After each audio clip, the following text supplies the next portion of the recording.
નાટકનું નામ છે અનન્ય અનુજ. રાઘવ, લક્ષ્મણને બોલાવી લો, એ પણ થોડો વિશ્રામ કરી લે. જાનકી, અનુજ લક્ષ્મણ થાકતો નથી, એને વિશ્રામની જરૂરત પડતી નથી. તમે બંને ભાઈઓ કોણ જાણે કેવી માટીના બનેલા છો? માટી તો અયોધ્યાની જ હતી, પરંતુ અમને વિશિષ્ટ રીતે કેળવવામાં આવ્યા હતા. એ કેવી રીતે? અમે નાના હતા ત્યારથી પિતાશ્રી દશરથ અને કુલગુરુ વશિષ્ઠજી પાસેથી ઘણી અસ્ત્ર-શસ્ત્ર વિદ્યા શીખ્યા. એ વિદ્યા શીખતા અમે ઘણા પરિશ્રમ કર્યા, પણ વિદ્યા શીખી ગયા. હા, બાળપણથી પરાક્રમી હતા, એટલે તો ગુરુ વિશ્વામિત્ર બધા રાક્ષસોથી બચવા તમને બંનેને પોતાને ત્યાં લઈ ગયેલા હશે ને? ના, બધા રાક્ષસોથી બચવા નહોતા લઈ ગયેલા, અમને વધુ કેળવવા લઈ ગયા હતા. ગુરુ વિશ્વામિત્ર સ્વયં બધા રાક્ષસોનો વધ કરી શકે તેમ હતા, પરંતુ તે સત્કાર્ય અમારા હાથે કરવા ઈચ્છતા હતા. મને તો જાણવા મળેલું કે તમે તાડકા નામની રાક્ષસીને બચાવવા લઈ ગયેલા. તમને ખબર જ છે ને જાનકી કે મેં આશ્રમે જતા પહેલા તાડકા વધ કરેલો.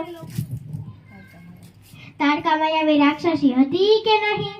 હા, તે વાડે ઘરે અદ્રશ્ય થઈ શકતી, પરંતુ મેં પણ પિતાશ્રી પાસેથી શબ્દવેધી બાણ ચલાવવાની વિદ્યા શીખેલી. એ વિદ્યા મને તાડકાને મારવામાં કામ લાગી.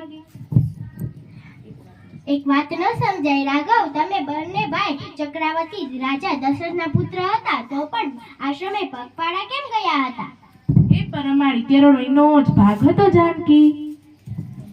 તમને આટલું બધું આવડતું હતું, તો પણ આશ્રમે બીજું શું શીખવા ગયેલા? ગમે તેટલું આવડતું હોય જાનકી, પણ શીખવાનું પૂરું ન થાય. વનમાં કેવી રીતે જીવવું એ અમે ગુરુ વિશ્વામિત્રના આશ્રમે શીખ્યા. જો મેં અહીંયાથી રથમાં બેસીને ગયા હોત ને, તો જંગલના વૃક્ષો, પશુ પક્ષીઓ અને લોકો વિશે કંઈ શીખ્યા ન હોત. આશ્રમે અમે અમારું બધું જ કામ જાતે કરતા શીખ્યા, એટલે તો અત્યારે વનવાસ દરમિયાન કશી તકલીફ નથી પડતી. તકલીફ તો વીરા લક્ષ્મણને પડે, તમારા મોટા ભાગના કામ એ જ કરે છે. માનો મારી સાથે લગ્ન કરી લે. હે દેવી, તમારો પરિચય આપશો? હું શૂર્પણખા છું. આ વન ઉપર મારો અધિકાર છે, માટે મોહીને તારી સાથે લગ્ન કરવા છે.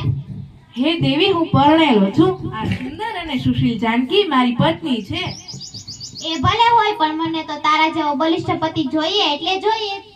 જો એમ જ વાત હોય તો પેલા તલવારધારી યુવકનું રૂપ પણ ખૂબ સરસ છે, તેની સાથે લગ્નની વાત કરી જો.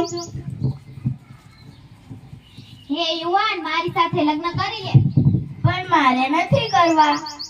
અહીં માત્ર મારી જ મરજી ચાલે છે. હું કહું એટલે તારે મારી સાથે લગ્ન કરવા જ પડશે. પરંતુ હું તો શ્રી રામનો સેવક છું. રામ એ કોણ છે? તમે હમણાં મળીને આવ્યા તે મારા પ્રભુ શ્રી રામ છે. એણે જ મને મોકલી છે તારી પાસે. હે દેવી, હું તો નોકર છું. નોકર સાથે લગ્ન કરશો તો નોકરાણી થશો. મારા પ્રભુ શ્રી રામ સાથે લગ્ન કરશો તો રાણી થશો. હું શૂર્પણખા છું, લંકાધિપતિ રાવણની બહેન શૂર્પણખા છું. નોકરાણી તો હરગીઝ ન બનું, રાણી જ બનીશ. શું થયું? એ તો નોકર છે.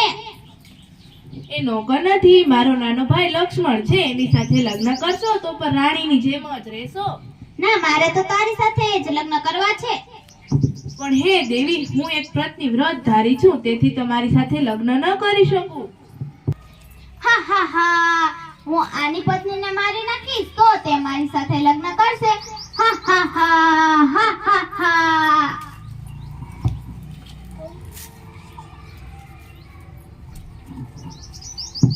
અરે અરે લક્ષ્મણ, ધૈર્ય ધરો. માતા તમારા પર હુમલો કરનારને જીવિત જ ન રહેવા દો. આ તો સ્ત્રી હતી એટલે ઓછી સજા કરી. જાનકી, અનુજ લક્ષ્મણની વાત બિલકુલ સાચી છે. આપણે શરમ વગરના માણસને નાક વગરના કહીએ છીએ ને. આટલું સમજાવ છતાં સંમતિ નથી. આના તો કાન પણ કાપી લેવા જોઈએ. હું તમને ત્રણેયને જોઈ લઈશ. આ રાક્ષસી અત્યારે અપમાનિત થઈને ગઈ છે, પરંતુ બીજા રાક્ષસો અને અસુરો જરૂર પડતો હુમલો કરશે, તેથી આપણે સજ્જ રહેવું જોઈએ.